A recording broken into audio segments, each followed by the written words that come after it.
The House of the Lost on the Cape is an interesting movie. Its subject material is beyond dark, but the story becomes charming and healing. The first shot of the movie shows our three main characters walking, and as they walk, it is revealed they are walking through the devastation of the 2011 Tohoku earthquake and tsunami. This film was made with this disaster in mind, which lent it a haunting feeling at times. One scene that comes to mind is when two characters discuss the ghost sightings in the area. This is based on real accounts. There are many stories of survivors recounting seeing friends and family who died in the disaster show up at their houses, or people who claim to see ghosts wandering the streets. Now, whether or not you believe in such things as ghosts, or if this is just some mental response to the trauma, these accounts were real to the people involved. With so much death, the grief becomes overwhelming, and I appreciate the subtle way the movie shows this. It doesn't present us with the actual tsunami at any point. Instead, it just shows the aftermath, such as the destroyed buildings and the evacuation sites. Visually, a lot of grief is portrayed through empty spaces. There is a scene where the grandma talks about the sadness the city is feeling, and we see a few different people at their homes or workplaces alone, staring at empty chairs or at objects their deceased family member once owned, each one thinking, if only I had done something different. I like that the film cuts away to the empty streets as well and the now empty evacuation sites, showing that even though the disaster is over, the pain has not subsided with it. I like too that the film is slow with its pacing, allowing everything to settle in, especially with our characters Yui and Hiyori.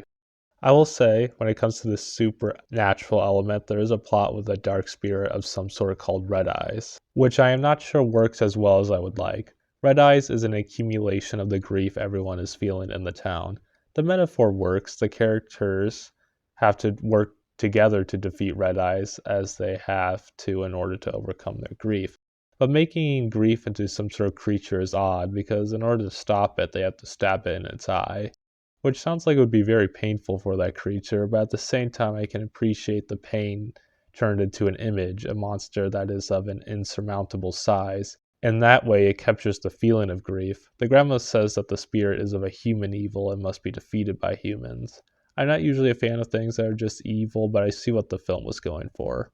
I do like the kappas, though. It was nice to see a group of such nice kappas when usually they are depicted as quite mischievous or evil.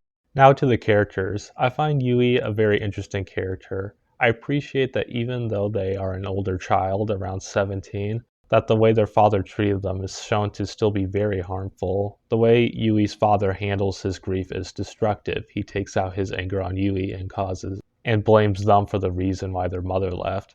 This behavior does not solve anything and causes Yui to run away. I appreciate too that the movie does not require Yui and her father to make up, because that relationship was not good for Yui. It's better that they are out of it.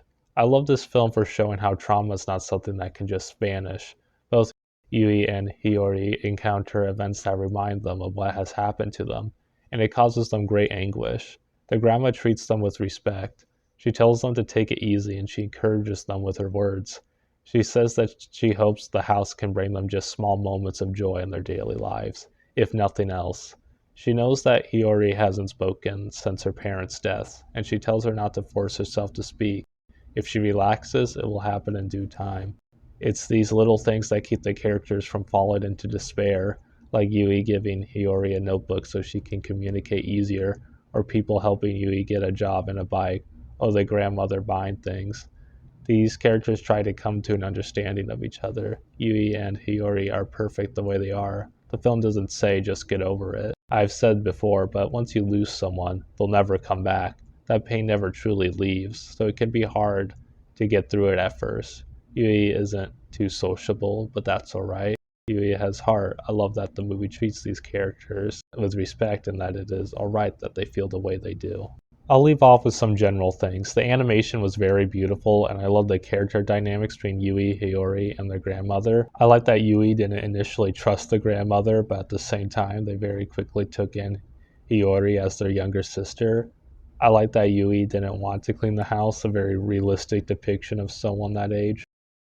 But in the end, Yui and Hiyori accept their grandmother completely, despite the fact that they are not related by blood, because that doesn't matter at all. Not to mention the soundtrack was very sweet and complimenting to the movie, and his message is simple: with each other we can overcome grief. We just have to be patient, good, and understanding.